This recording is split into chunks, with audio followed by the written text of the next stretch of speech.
guys, welcome back to Anna Space. It's your girl, Anna.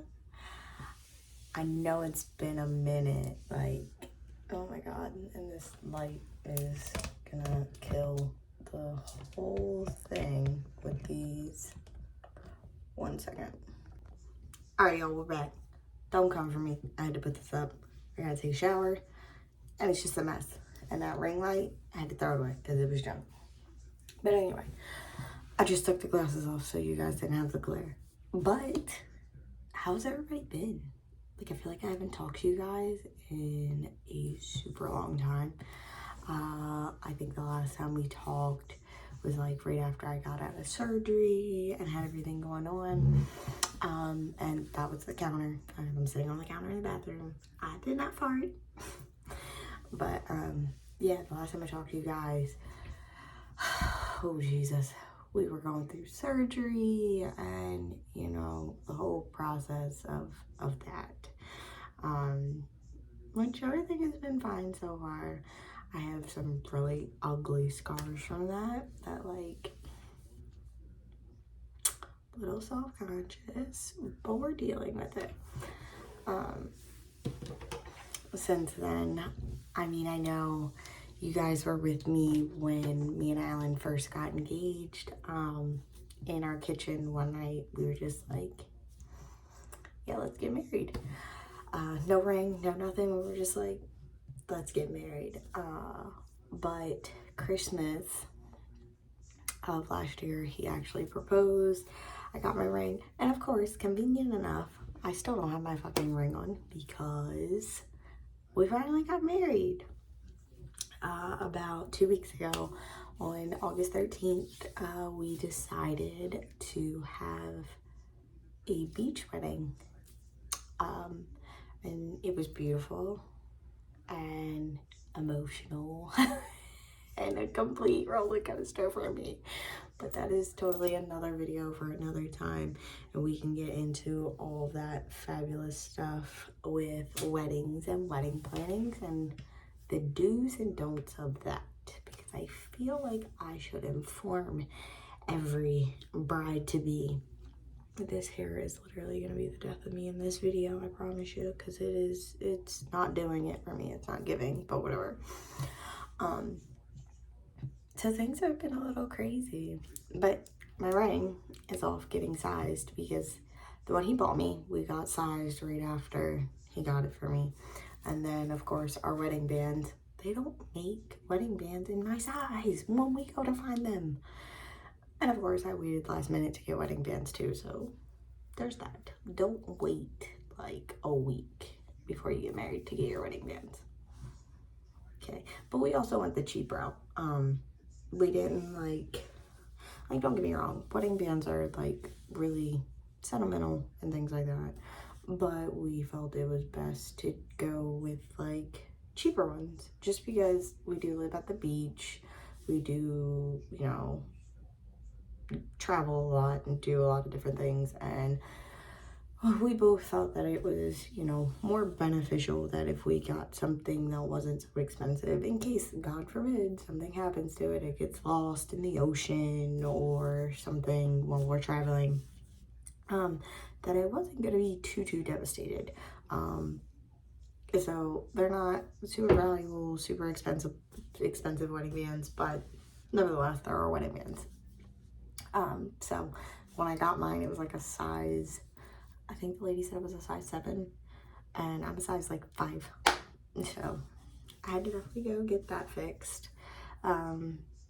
His, of course, he's a man, so they had his size. But besides that, we've just been chilling and killing, okay? Not literally, okay? Just a whole vibe. Like, I have a completely different outlook on life, I guess I should say, coming into this year. A lot of ups and downs, a lot of change. I was already humble. Like, I like to think that I'm a pretty humble person, but a lot of the things that have gone on throughout, you know, this year thus far because we are dwindling down to the end of the year. And I wanted to continue doing this, you know, as we moved into here and everything like that.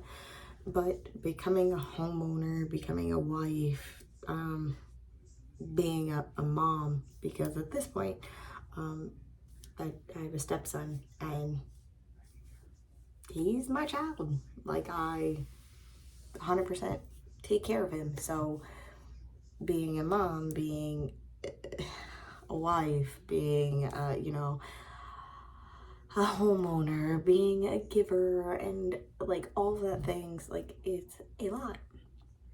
And I seem to try to always find time for myself. And it feels like just recently, like within the last week, I would say, things have finally calmed down to the point where I can start focusing on myself and the things that like I like to do and want to do, and you know, things like that. So which is why I'm finally getting back into this, even though I look like a mess right now. Like that's the goal, is now that the wedding's over, the house is, you know, we got the house, it's finally put together, you know, the kids in school, work's up and going, and everybody's situated. I feel like I can finally get situated. So we're gonna start this back up, communicate with you guys more, leave this you know, platform open to you guys, so you can ask me questions about, you know, moving to another state, because once again, I don't live in Pennsylvania anymore. I live in Florida. And you know, I've had people ask me like, is it easy? Is it hard? Does it suck? And like, you know, I did explain in some past videos about, you know, the first time that I moved here. And it just depends. Like, it really does. It depends on you, your want, your motivation, your drive to want to get out of where you are. I felt like Pennsylvania, there was nothing going for me there anymore. So I came back here and I love it. I tell everybody every time, because like I do go back home a lot. But my best friend and my niece and my nephew and my parents and my sister are there, so I go back a lot. But every time I go back, I don't want to stay there. I am so ready to come back home. Like, this is my home now. I love it here. I wouldn't live anywhere else. Like, this is my home. So it really just depends on you and what you want for your life. Okay, we gotta fix this because the little flyaways are killing me. 1 second. And yes, I'm sitting on my bathroom counter, so don't judge me, judge your mama. Okay, there we go. Even though these little flyaways are gone, but these ones are under control now. So, yeah, I mean, it really just depends on you and what you want, and your drive and your motivation to get out of the situation you're in. But like I said, this platform, I want it to be open to people who want to ask me questions about, you know, moving different states and being a homeowner and how that experience went for me. I know everybody's is different, but my experience as a homeowner may resonate to some people, and, you know, talk about my marriage and how we got to where we are, and, you know, how complicated planning a wedding was, because I literally can tell you right now, the two hardest things that you know what? There's three hardest things that I've had to do. I can honestly say, yeah, since literally living, were buying a house for the first time. Like, that exhausted me. It drained me. Like, I thought that was just a complete and total nightmare. Hated it. Never want anything to do with it again. Even though we do plan on buying another house, I don't ever want to do it again. But I know I'm gonna have to. But it was awful. Okay, awful. Hated it. Not for me. 10 out of 10. Don't recommend. Just saying. But like I said, that's another video. So buying a house. Not too long ago, my little fur baby, Thumper and Rambo, passed away. So putting one down and having one actually get killed was absolutely devastating to me. Like, devastating. Once again, I am a fur mom of, oh God, how many do I have now? 8. And they're all on this arm. Besides this one. This is my child. But they're all right here. These are all my fur babies. Every single one of them. That's them. But losing one was not easy for me. Like, I don't think I ever felt that much pain. But then again, the only human that I've ever lost was my grandmother, and that was pretty hard for me. But I feel like I dealt with that very differently than I dealt with my pets. And I don't know if because it was, I don't know. Everybody reacts to things differently. Losing my grandma seemed like really stressful, but also she was in a lot of pain. So seeing her, you know, finally being at peace and everything like that, like, softened the blow a little bit. My animals, you never really want to see them go. Like, and they can't talk, so it's just like, are they in pain? Are we doing the right thing? So that was really hard. And then planning a wedding would be number 3. 10 out of 10, don't recommend. Run. Don't do it. Don't do it. Save yourself the money, the agony, the pain, the torture, all of it. Save yourself all of it. Elope. I'm not saying don't get married. That's not what I'm saying. Because I love my husband to death. Okay? Love him. Absolutely adore him. Think he's the perfect thing in the world. Just want to kiss his face off. Love him to death. Okay? You know, I want to strangle him sometimes. And I get on his last nerve. Trust me. I do it on purpose. I think everybody should get married. I think you should experience it. It's amazing. It's magical. It's not just a piece of paper.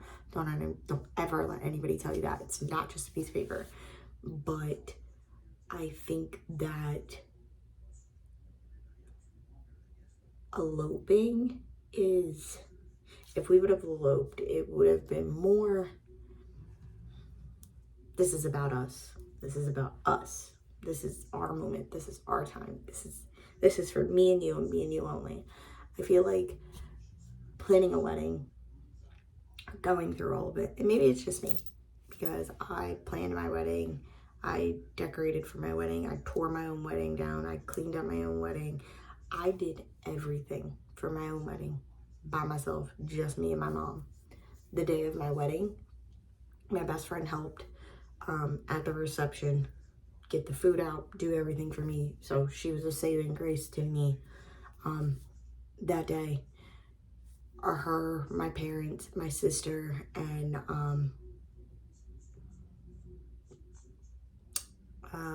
Jose and his daughter, who are like family to me, they all went down and they set up the beach for our wedding. So of course they were an absolute savior to me. But those people made just that moment for me absolutely perfect.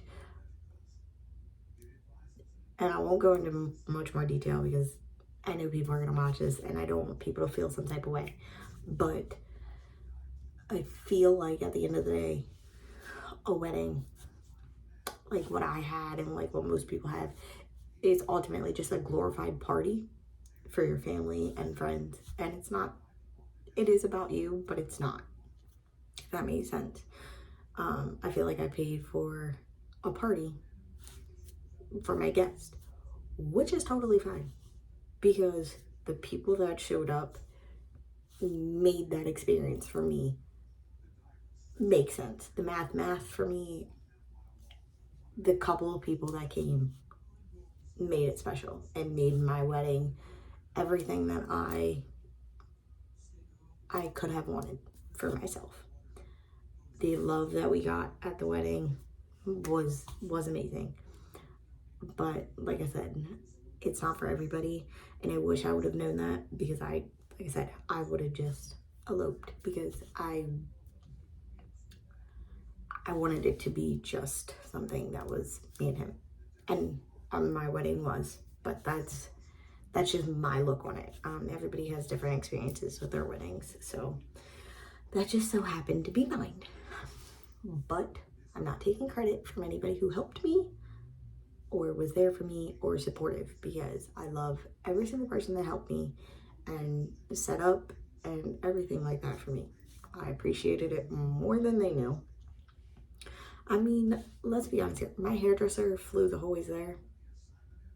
Even though I invited her to the wedding, she still flew all the way there just to make sure she could do my hair for me.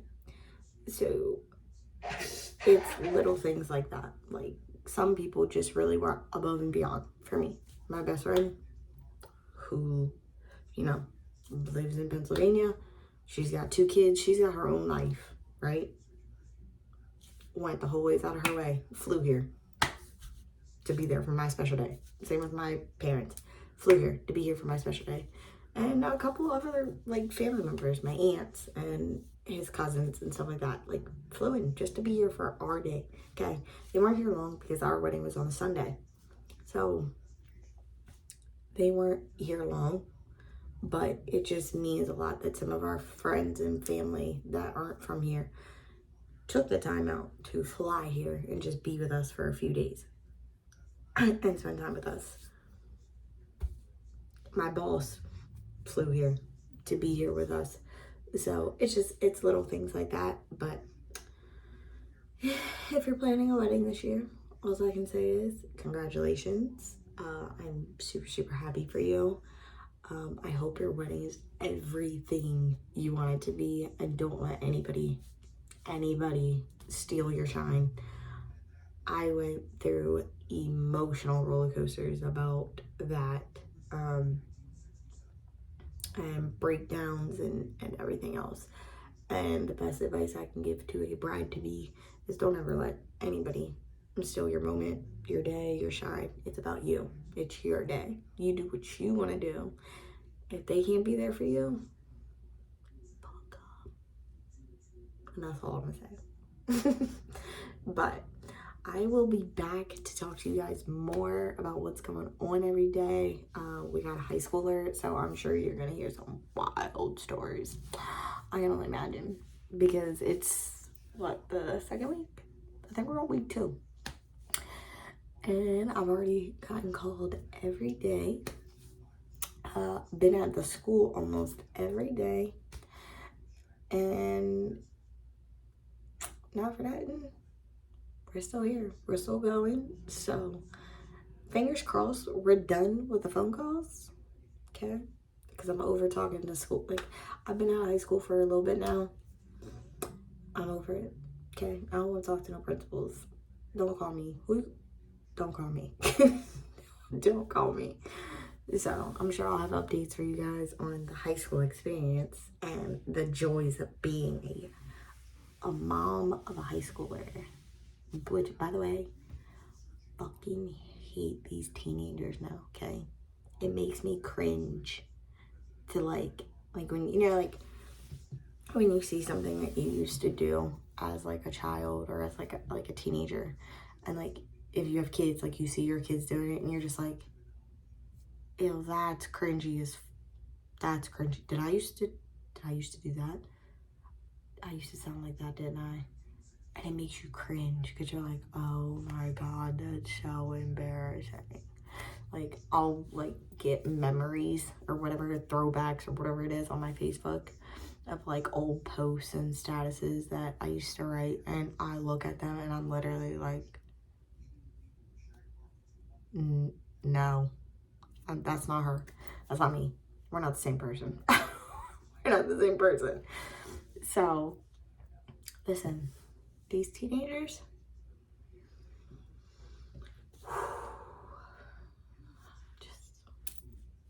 I'm gonna pray about. But until then, I'll talk to you guys later. Have a good night. Make sure you eat something. And as always, fuck them kids. No, I'm just kidding. Bye, guys.